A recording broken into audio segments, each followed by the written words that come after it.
ওকে, তোমাদের সবাইকে স্বাগতম। আমরা আজকে ক্লাস শুরু করেছিলাম, ইলেকট্রিসিটি চলে যাওয়ার কারণে ডিসকানেক্ট হয়ে গিয়েছিলাম, কিন্তু আমি বলেছিলাম তোমাদের লেকচার 9 এবং 10 শোনার জন্য বিএলসি থেকে। এই যে এখানে লেকচার 9 এবং 10 ভিডিও লেকচারটা এখানে দেওয়া আছে, এটা তোমরা শুনলেই কিন্তু ক্লাসটা বুঝতে পারবে। বাবা চিৎকার দিবে না, বাবা ক্লাস নিচ্ছি। হ্যাঁ, তো যাই হোক, আমরা লেকচার 9 এর আমরা যে আলোচনা করতেছিলাম, এটা এই পর্যন্ত আসছিলাম। যে এটা এই পর্যন্ত আসার পরে যখন একবার পার্শিয়াল ফ্র্যাকশন ভাগশেষ বৈধ দিয়ে ফ্যাক্টরাইজ করার পরে এখানে যে সেকেন্ড পার্টটা আসবে, এটাকে যদি দ্বিঘাত সমীকরণ করা যায়, দ্বিঘাত সমীকরণ করে মান বের করবে। আর দ্বিঘাত সমীকরণ করতে না পারলে, মিডল টার্ম না গেলে ডাইরেক্ট দ্বিঘাত সমীকরণের সূত্র দিয়ে তার মানটা বের করে দেবে। তাহলে মানটা হবে এখানে, এই মানটা ইমাজিনারি 2 ± i। বুঝতে পারছো? আলটিমেটলি আমরা ডি এর মান পাইলাম এই ইকুয়েশনের। ডি এর মানটা কত কত পাইলাম বলো তো? একটা 1 আর একটা ইমাজিনারি মান 2 ± i। এটা হচ্ছে ডি এর মান 1, 2 ± i। তাহলে এটার জন্য জেনারেল সলিউশনটা আসবে 1 এর জন্য general solution. therefore the general solution of 1 is y equal to c1 e to the power এই যে 1 into x, প্রথম মান into x, এই প্রথম মান into x, কেস 1 দিয়ে c1 e to the power প্রথম মান into x। তারপর দ্বিতীয়টা হচ্ছে ইমাজিনারি রুট কেস 3 দিয়ে আসবে e to the power alpha x into c2 cos beta x plus c3 sin beta x। এখানে আলফার মান 2, বিটার মান 1 মান বসে দিয়ে এটা সলিউশন। এখন এই সিমিলার একটা প্রবলেম দেখো এখানে, এটা ফোর্থ অর্ডার। তো এটাকে কিভাবে সমাধান করতে পারি বলো তো? তার অক্সিলারি ইকুয়েশন তো আগে এটা d4 + 2d² - 3। এখন এটাকে কিভাবে সমাধান করতে পারি বলো তো? এনিওয়ান এটাকে কিভাবে সমাধান করতে পারবো, বলতে পারবে? এই জিনিসটাকে আমরা কিভাবে সমাধান করতে পারবি? আমরা অনেকভাবে করতে পারি এটাকে। বাক্সের পদ্ধতি দিয়ে করা যাবে, অথবা বাক্সের ছাড়া এটাতে দেখো এটাকে মিডল টার্ম করা যাবে না? জি স্যার। মিডল টার্মের কনসেপ্টটা কি জানো? এই যে প্রথম পার্টের যেই পাওয়ার, তার হাফ পাওয়ার যেন মিডল পার্টে থাকে। এতদিন পর্যন্ত কিন্তু আমরা এই যে এরকম মিডল টার্ম করছি, d² - 3d ধরো প্লাস অথবা সরি প্লাস দিলে হবে না, -4। হ্যাঁ, তো এটা এই সেকেন্ড অর্ডার যে মিডল টার্ম করছি। মিডল টার্মের তো তোমরা নিজেরাও জানো, প্রথম পার্টের অর্ধেক, প্রথম পার্টের হাফ মানটা যদি, প্রথম পার্টের হাফ পাওয়ার যদি মিডল পার্টে থাকে, ঠিক আছে, তাহলে আমরা মিডল টার্ম করতে পারি। তাহলে প্রথম পার্টের 4, তার হাফ পাওয়ার 2 ভেরিয়েবলের, তাহলে সেটা মিডল টার্ম যাবে। তো এটা মিডল টার্ম করে আমরা করতে পারি। তো মিডল টার্ম করে আমরা দুটো ফ্যাক্টর পাবো, d² + 3 আর d² - 1। বুঝতে পারছো? তো এখান থেকে তখন এই যে দুটো পার্ট আলাদা করো, আলাদা আলাদা লিখতে পারি, d² + 3 = 0 এবং d² - 1 = 0। তো d² + 3 0, এখান থেকে d এর মান কত আসবে বলো তো? প্রথম পার্টটা থেকে বলো, d এর মান কত আসবে বলো তো? বলতে পারবে? হ্যাঁ, -√3 ওর কথা না, -√3। d² হচ্ছে -3 আর d² = 1। প্রথমটা হলে স্কয়ার রুটের ভিতরে মাইনাস আসতেছে না, স্কয়ার রুটের ভিতরে তো হচ্ছে d এর মান, d² যদি -3 হয়, তাহলে d এর মান কত আসবে? √−3। এটার মান কত আসে? +-3i। √এর ভিতরে যে মাইনাস, √এর নিচে ভিতরে মাইনাস থাকলে সেটা ইমাজিনারি হয়, +-3i। বুঝতে পারছো? +-3i। আর এখানে d² এর জন্য 1 হলেও d এর মান +-1। এখানে কিন্তু দুটো মান অবশ্যই আসবে, D square equal to 1, D এর মান প্লাস মাইনাস 1 আসবে, আবার ডি এর মান প্লাস মাইনাস 3 হয়। এখানে টোটাল 4টা মান, বুঝতে পারছো? তাইলে বলো তো কোনটা কোন কেস দিয়ে সলিউশন হবে, কোনটা কোন কেস দিয়ে সলিউশন হবে বলো তো, মনে আছে? কোনটা কোন কেস দিয়ে সলিউশন হবে? প্রথমটা প্রথমটা কোন কেস দিয়ে প্রথমটা আসবে? ডাইরেক্ট ওই সূত্র ফলাই দিয়েছে। এই তো কোন কেস, আমরা তো 3টা কেস শিখে জিগার আসছি। হ্যাঁ, কত নাম্বার কেস হবে? প্রথমটা কত নাম্বার কেস দিয়ে আসবে?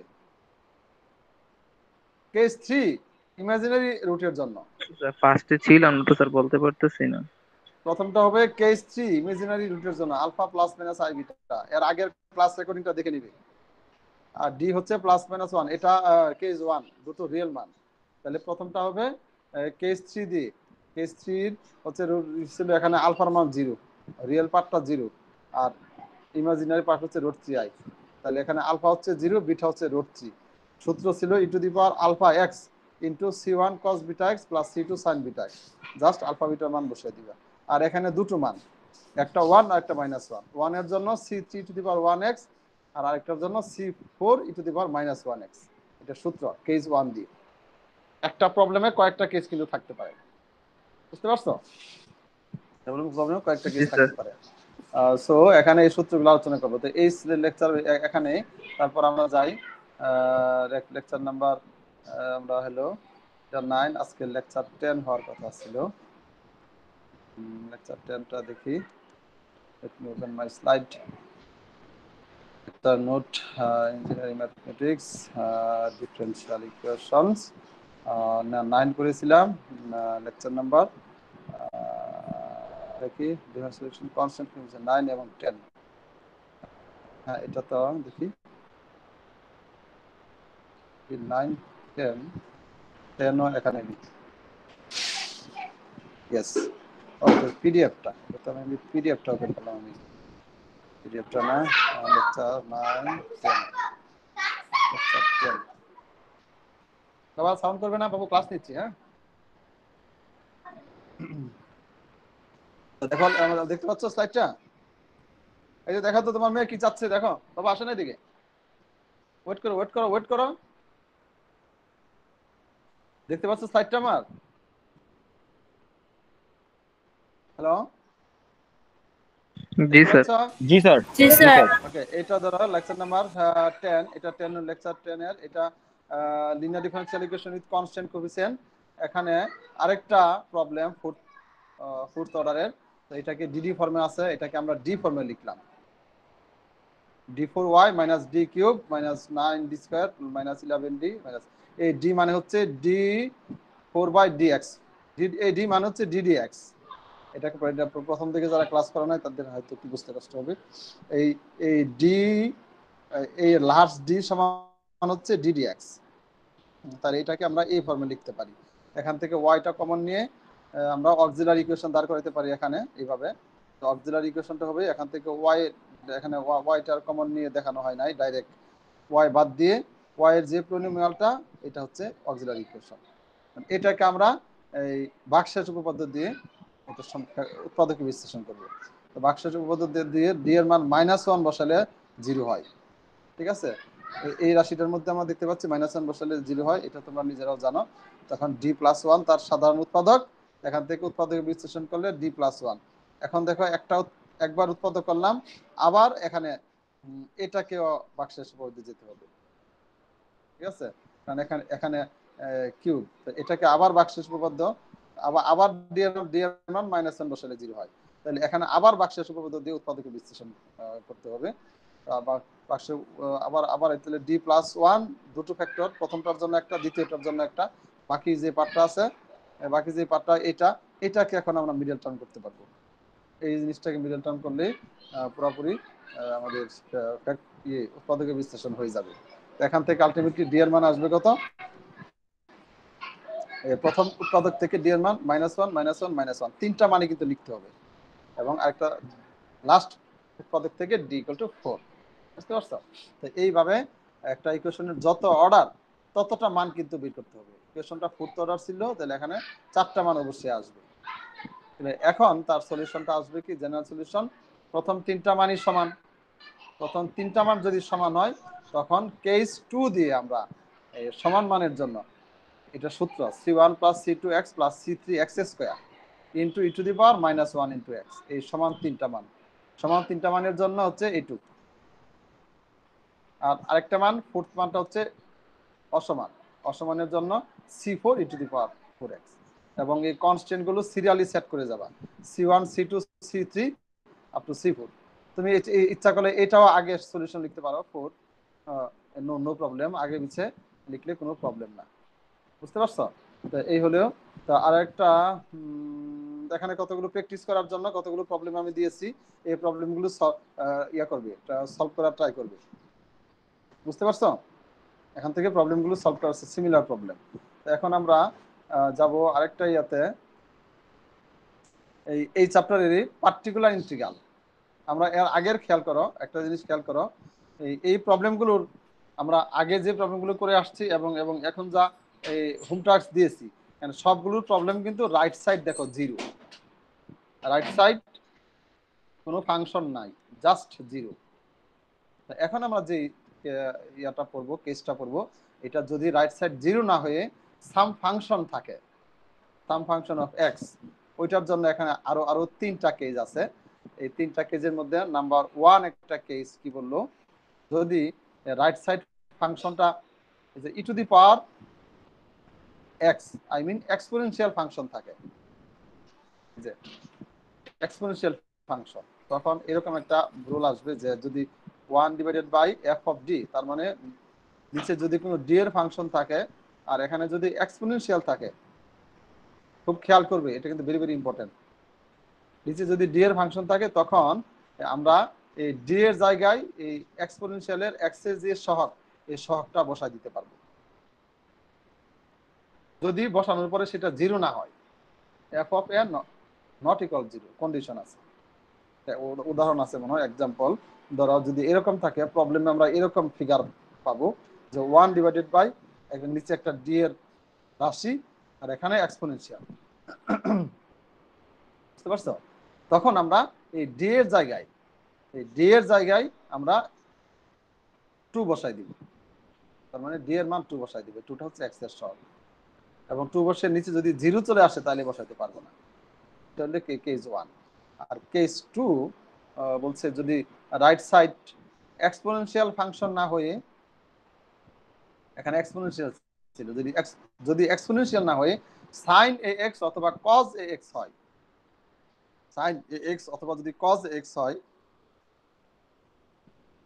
sin ax অথবা যদি cos ax হয়, এবং নিচে যদি d স্কয়ারের কোনো রাশি থাকে,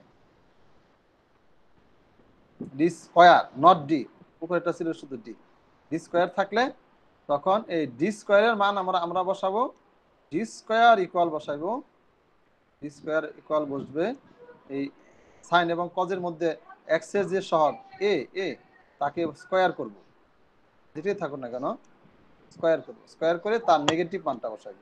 স্যার দুইটার সহগ কি সেম থাকা লাগবে? না, এখানে যে কোনো একটা থাকবে, শুধু আমি যে দুটোর জন্য সেম ফর্মুলা, sin এবং cos এর জন্য সেম ফর্মুলা, এই জন্য একটা আমি অবলিক দিয়ে লিখলাম, জি sin স্যার, ax অথবা cos ax। জি স্যার। বুঝতে পারছো? এবং এখানেও যেন নন জিরো হয়। একটা এক্সাম্পল দেখো, এই যে এখানে দেখো, এই যে sin 3x, তাইলে আমরা d স্কয়ারের মান কত কত বসাবো বলো তো এই সূত্র দিয়ে? -3x স্যার, d স্কয়ারের মান কত বসাবো? Minus 3x square. d square মান এখানে ভুল, -3x স্কয়ার বলবো, এখানে ভুল মিস্টেক আছে, d স্কয়ারের জায়গায় বসবে, এখানে d স্কয়ার ছিল তো মাইনাস, মিস্টেক ছিল, বুঝতে পারছো? d স্কয়ারের জায়গায় আমরা -3 স্কয়ার, শুধু d স্কয়ারের জায়গায়, d এর জায়গায় we can put anything at the place of d, d তে আমরা কোনো কিছু বসাবো না, শুধু d স্কয়ারের জায়গায়। এইগুলো কেস 2, বুঝতে পারছো? এবং কেস 3 আরেকটা আছে, যদি রাইট সাইড দুটো ফাংশন থাকে e to the power x into b, যদি দুটো ফাংশন থাকে, এখানে b is a function of x, বুঝতে পারছো? যদি b দুটো ফাংশন থাকে, তার মধ্যে একটা এক্সপোনেনশিয়াল আর আরেকটা এনি ফাংশন অফ x, তখন আমরা এক্সপোনেনশিয়ালের কাজটা আগে করব। e to the power ax, e to the power ax আগে নিয়ে আসবো 1 ডিভাইডেড বাই f অফ, কাজটা এক্সপোনেনশিয়ালের কাজটা কিভাবে করব? ওই এক্সপোনেনশিয়াল এখানে x এর সহগ কত বলতো? এ এক্সপোনেনশিয়ালের x a, এই এটা আমরা d এর সাথে প্লাস করে দিব, বুঝতে পারছো? যে একটা एग्जांपल আছে, ধরো নিচে একটা ফাংশনের d স্কয়ার প্লাস 4d, এখানে আছে e to the power -3 sin twice x, তাহলে এই এক্সপোনেনশিয়ালের কাজটা করে ওইটা এখান থেকে বাইরে নিয়ে আসবো, নিয়ে আসলাম, এবং এটা এই d এর সাথে যোগ হবে। এখানে এক্সপোনেনশিয়াল সহগ হচ্ছে -3, d এর সাথে যদি প্লাস করো তাহলে মাইনাস হয়ে যাবে, তাহলে এখানে d এর জায়গায় d - 3, এখানে d এর জায়গায় d - 3, বুঝতে পারছো? ক্লিয়ার? জি স্যার। এখন একটা প্রবলেম চলে যাই, ধরো স্যার আমাদের প্রথমে এক্সামে কোশ্চেনে কিভাবে লেখা থাকবে যে পার্শিয়ালের ম্যাথটা সলভ করে এরকম করে ডিফাইন করা থাকবে? আহ, কোনটা তো এটা এই যে মানে টাইপ টাইপ কোনটা কোন অনুযায়ী প্রবলেম? জি স্যার, জি স্যার। এটা এটা বোঝাটাও কিন্তু একটা পরীক্ষা, যে একটা প্রবলেম ডিফারেনশিয়াল ইকুয়েশন এটা কোন ধরনের প্রবলেম, এটা একটা শিক্ষার বিষয়, যে আমি এটা কোন ক্যাটাগরিতে ফেলবো এবং কোন ক্যাটাগরি, সেটা চিনতে পারলে আমি কিন্তু জিনিসটা ক্লিয়ার হইলাম। তবে এটা অনেক ক্ষেত্রে আমরা বলে দেই যে সলভ দা হোমোজেনিয়াস ইকুয়েশন অথবা solve the linear, solve the differential coefficient with constant coefficient, তোমরা নাকি বুঝতে পারো না, এটাই তো। জি স্যার হ্যাঁ, এটা করতে করতে তোমরা নিজেরাই তখন এটা হয়ে যাবে, বুঝতে পারবা। যেমন এটা তো লিনিয়ার না, লিনিয়ার হইতে গেলে শুধু ফার্স্ট ফার্স্ট অর্ডার লিনিয়ার না, ফার্স্ট। এবং এবং এটা হোমোজিনিয়াসও না, হোমোজিনিয়াস হতে গেলে শুধু ডিআই বাই ডিএক্স থাকবে, এবং জি স্যার। এবং এবং ইয়ে হবে। ভেরিয়েবল সেপারেশনে করতে পারবে না, কারণ higher order, first order first degree শুধু variable separation, homogeneous, linear differential equation, এইগুলো। এটা হচ্ছে ডেফিনেটলি কনস্ট্যান্ট কোএফিসিয়েন্ট। এখন কনস্ট্যান্ট কোএফিসিয়েন্টের মধ্যে দুটো চ্যাপ্টার আছে, আরেকটা চ্যাপ্টার দেখি আমরা পড়াইবো কিনা, ওইটা এরকমই পড়াইবো হয়তো। এটা এখন দেখো, আমরা যেটা বলতেছিলাম, এখানে প্রবলেমগুলো রাইট সাইড ফাংশন আছে, এর আগের প্রবলেমগুলো রাইট সাইড জিরো ছিল, এখানে জিরো না হয়ে কোনো ফাংশন আছে, তাহলে এখানে প্রথমে আগের মতো আমরা অক্সিলারি ইকুয়েশন দাঁড় করাইব। অক্সিলারি ইকুয়েশনটা কি হবে বলতো? এখানে ওয়াই এর যে সাথে যে প্রোনিমাল থাকবে, এই প্রোনিমাল ইকুয়াল জিরো বসাই দিব, বুঝতে পারছো? জিরো বসাই দিয়ে আগের মতোই এটা আমরা সমাধান করব। এটা কিভাবে সমাধান করতে পারি বলতো? কিভাবে সমাধান করব? তাহলে মিডল টার্ম যাইতো। মিডল টার্ম, তোমার দিকে 11:30 ক্লাস আছে? জি স্যার। জি স্যার। ওকে, তাহলে এটা মিডল টার্ম করে আমরা আগের মতোই মান বের করব। মান বের করে ডি এর মান একটা পাইলাম -3 আর একটা -1, তাহলে এখান থেকে আমরা আগের মতোই, তাহলে কোন কেস দিয়া সলিউশন হবে? দুইটা তো রিয়েল রিয়েল রিয়েল ভ্যালু এবং দুটো ডিফারেন্ট, তাহলে কেস 1 দিয়ে আমরা সলিউশন লিখব। এবং এখানে আরেকটা লক্ষণীয় বিষয় যেটা ইম্পর্টেন্ট, এই ক্ষেত্রে আমরা প্রথম যে সলিউশনটা লিখব সেটাকে আমরা বলবো complementary function, complimentary function CF, এবং যখন রাইট সাইড জিরো হবে তখন আমরা অক্সিলারি ইকুয়েশন থেকে যে সলিউশনটা পাবো এটাকে বলবো কমপ্লিমেন্টারি ফাংশন সিএফ সমান y c, c for complementary, এবং কেসগুলো আগের মতোই, আগের ruling c1 e to the power -3x, c2 e to the power -1x, এটা গেল কমপ্লিমেন্টারি ফাংশনের অর্ধেকটা সলিউশন। তারপর রাইট সাইড ফাংশনের জন্য, রাইট সাইডের আমরা তো এখানে কনসিডার করি নাই, এই ক্ষেত্রে কনসিডার করছি কি রাইট সাইড ফাংশন করি না নাই। স্যার। এখন রাইট সাইড ফাংশনের জন্য যেই অংশটা লিখবো সেটাকে আমরা বলবো particular integral, particular integral PI, এবং এটাকে ডিফাইন করি ওয়াইপি দিয়ে। এবং ওয়াইপিটা কিভাবে ডিফাইন করবো দেখো, ওয়াইপিটা হবে 1 ডিভাইডেড বাই অক্সিলারি ইকুয়েশনের যেটা অংশটা ছিল বাম পাশে, নিচে পুরো পুরো অংশটা আসবে, আর রাইট সাইড থাকবে রাইট সাইড ফাংশন। দেখো আমি একটু ব্যাক সাইডে যাচ্ছি। এই অক্সিলারি ইকুয়েশন যেটা লিখেছিলাম, এই যে D square plus 4d plus 3 না, তাই না? তো এইটুকু আসবে নিচে, স্যার স্ক্রিন ফ্রিজে, আচ্ছা ফ্রিজ হয়ে আছে। না স্যার ঠিক আছে স্যার। নিচে আসবে স্যার ডি স্কয়ার প্লাস ঠিক আছে 4d প্লাস 3, নিচে এই যে এই অংশটা। অথবা এখান থেকে এই পার্টিকুলার ইন্টিগ্রালটা যে আমরা ডিজাইন করব, আমি পার্টিকুলার ইন্টিগ্রাল স্লাইডটা অফ করে দেখি। এই যে দেখো এই পার্টিকুলার, এই দেখো পার্টিকুলার ইন্টিগ্রাল, এই পার্টিকুলার ইন্টিগ্রালের নিচে আসবে ডি এর অংশটা, ডি এর রাশিটা, আর রাইট সাইড এখানে সাথে ফাংশনটা আসবে right side function.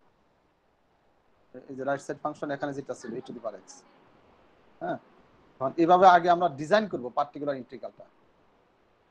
Late me particular ইন্টিগ্রালটা ডিজাইন করব 1 ডিভাইডেড বাই নিচে অক্সিলারি ইকুয়েশনের বাম পাশটা আর রাইট সাইড ফাংশন, এটা পার্টিকুলার ইন্টিগ্রাল হয়ে গেল। এখন পার্টিকুলার ইন্টিগ্রালে আমরা তিনটা কেস পড়ছিলাম। যদি রাইট সাইড এক্সপোনেনশিয়াল ফাংশন থাকে, এটা এক্সপোনেনশিয়াল ফাংশন না? জি স্যার স্কোয়ার আছে নিচে, স্কোয়ার না, স্কয়ারটা শুধু এক্সপোনেনশিয়াল হলে স্কয়ারটা চিন্তা করার দরকার নাই। এক্সপোনেনশিয়াল হলে এক্সপোনেনশিয়ালের x এর সহগ কত? -3। এই -3 আমরা d এর জায়গায় বসাই দিব সব জায়গায়। সাইন কজ আসলে তখন স্কয়ার, তখন d এর জায়গায় যদি -3 বসাই, দেখো তো কত হয়, নিচে 0 হয়ে যায় কিনা? না স্যার 0 হয়ে যাবে। তো -3 বসালে প্রথমটা,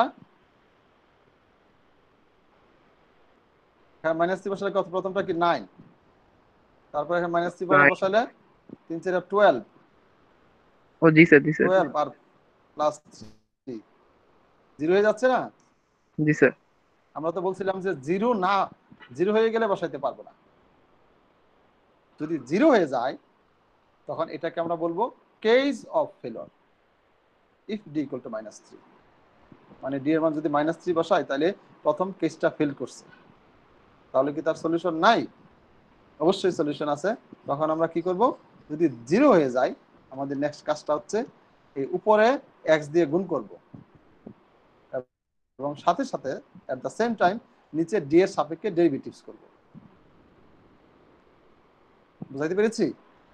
দেখো তো, যদি 0 হয়ে যায় উপরে x দিয়ে গুণ করব, নিচে d এর সাপেক্ষে ডেরিভেটিভস করব। নিচে ডেরিভেটিভস করলে কত হয়? এটাকে ডেরিভেটিভস করলে এই হয় না, d এর সাপেক্ষে? জি স্যার এই কাজটা করব।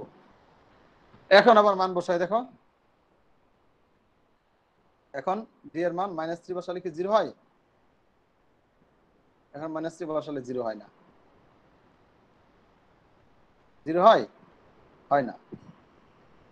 তাহলে -2 হয়। এবং এখান থেকেই এখানে পার্টিকুলার ইন্টিগ্রালের কাজ এখানে শেষ, যেখানে d ফিনিশ হয়ে যাবে।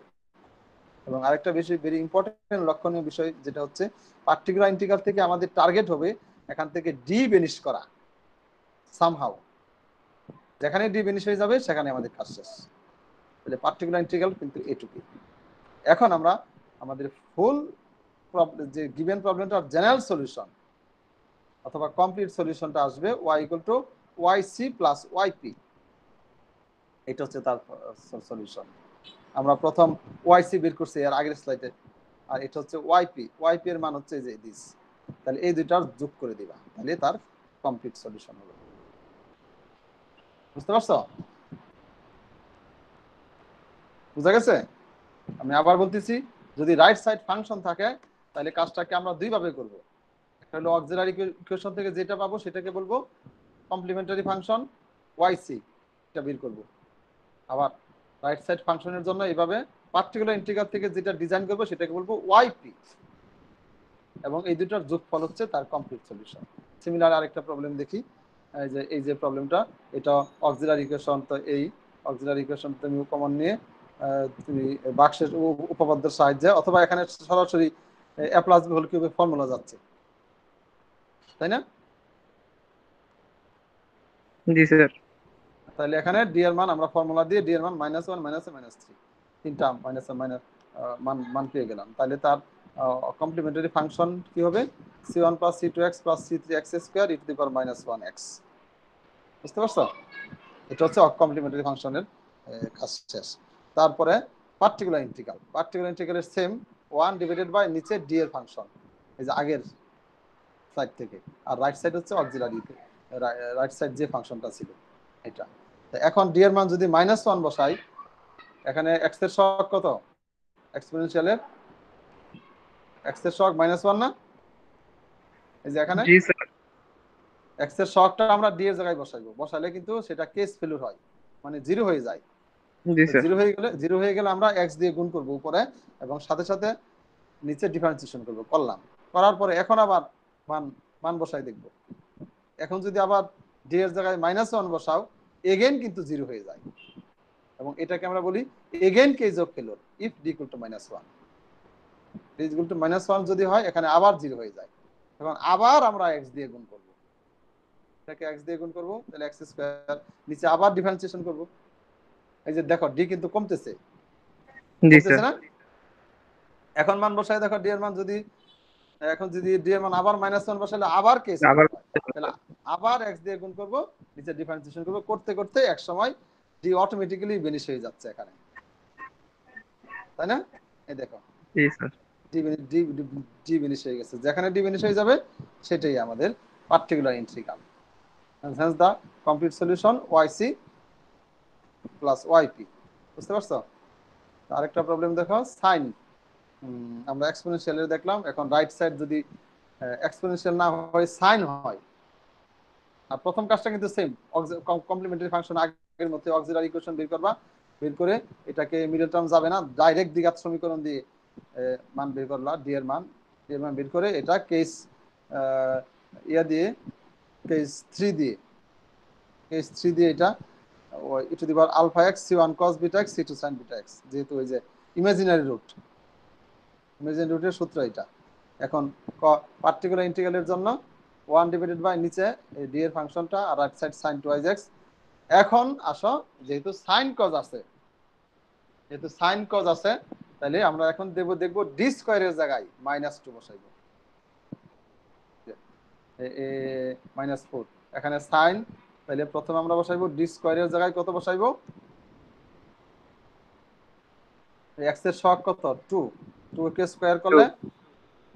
স্কয়ার করলে 4, তার মানে -4 বসাইবো হচ্ছে এই ডি স্কয়ারের জায়গায়, এই যে বসাইলাম। বসাই জিরো হলে কি জিরো হয়ে গেলে কিন্তু এখানে বসাইতে পারবো না, এখানে জিরো হয়ে গেলে আগে x দিয়ে গুণ করব, ডিফারেন্সিয়েশন করব, তারপর বসাইবো। আর এখানে জিরো হচ্ছে না দেখে প্রথমে বসাই দিলাম, বসাই দিলে একটু কমে গেছে ডি, তাই না? তাহলে নিচে যোগ বিয়োগ করলে এ হয় না, এখানে যোগ বিয়োগ করলে এ হয় না, রেসপন্স করবা। নিচে তারটা বসানো লাগবে না, হ্যাঁ, মানে যে ডিতে নিচে। না, হ্যাঁ, ডিতে কোনো কিছু বসবে না, শুধু ডি স্কয়ারের জায়গায়। সূত্রটা একবার একটু রিভিউ করে দেখবে, শুধু ডি স্কয়ারের জায়গায়, সাইন কজের ক্ষেত্রে শুধু ডি স্কয়ার থাকলে, অথবা যদি d4 থাকলে আমরা বসাতে পারবো, যে d4 কে লেখা যায় d স্কয়ার ইনটু ডি, তাই না? তখন ডি স্কয়ারের জায়গায় বসাইবো, আর ডি এর জায়গায় কিছু বসাইবো না। অথবা যদি না, D square into D square, হ্যাঁ, D square into D square, d4 তো, আর ডি কিউব থাকলে ডি স্কয়ার ইনটু ডি, তখন ডি স্কয়ারের জায়গায় মান বসবে, ডি এর জায়গায় বসবে না। জি স্যার। বুঝতে পারছো? এইভাবে। এখন দেখো ডি কিন্তু বেনিশ হয় নাই, আর এখানে নিচে কিন্তু স্কয়ার নাই, স্কয়ার না থাকলে কিন্তু ফর্মুলা বসাইতে পারবো না। তাহলে ডি স্কয়ার এবং সাইন কজ শুধু ডি স্কয়ার থাকলেই মান বসবে, আর যদি না থাকে তখন আমরা এই যে অপোজিট রাশি দিয়ে আমরা গুণ করলাম, যে এটাকে ডি প্লাস 3 দিয়ে উপরে নিচে গুণ করতে পারি না, জি স্যার, নিচে স্কয়ার আসে পড়বে। নিচে কি চলে আসে, এখন আবার ডি স্কয়ারের জায়গায় মান বসাইবো।